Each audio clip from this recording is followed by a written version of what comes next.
अहाना ने पोल्टू की तलाक की धमकी को पुलिस बुलाकर जवाब दिया और पारो के टूटते हौसले को फिर से जगा दिया। जब पोल्टू गुस्से में कमरे में घुसकर पारो पर चिल्लाया और तलाक की धमकी दी तो अहाना ने सख्त लहजे में साफ कह दिया कि अगर उसने दोबारा पारो का अपमान किया तो पुलिस तुरंत उसके खिलाफ कार्रवाई करेगी।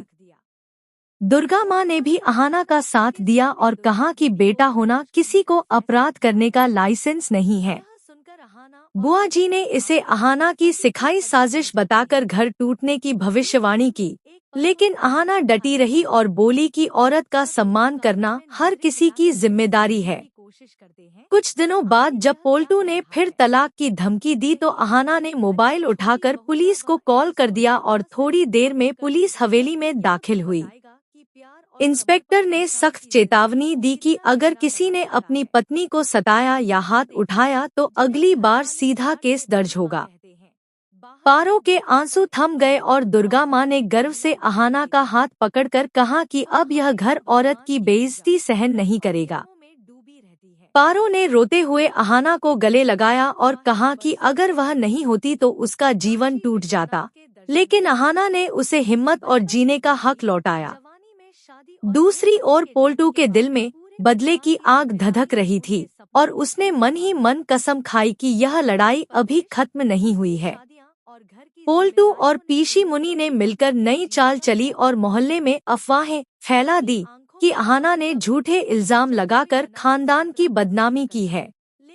बुआ जी और छोटी चाची भी कानाफूसी करने लगी कि यह लड़की घर बर्बाद कर देगी।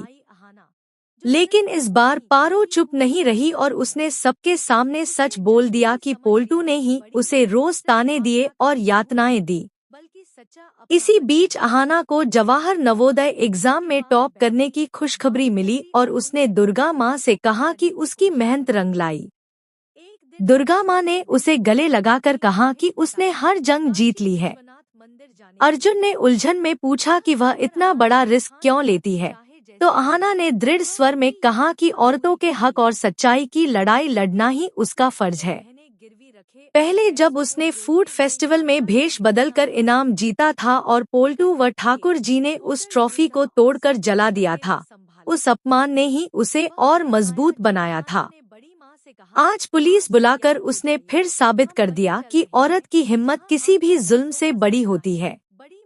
लेकिन अब सवाल यह है कि क्या पोल्टू की बदले की आग अहाना को नुकसान पहुंचाएगी?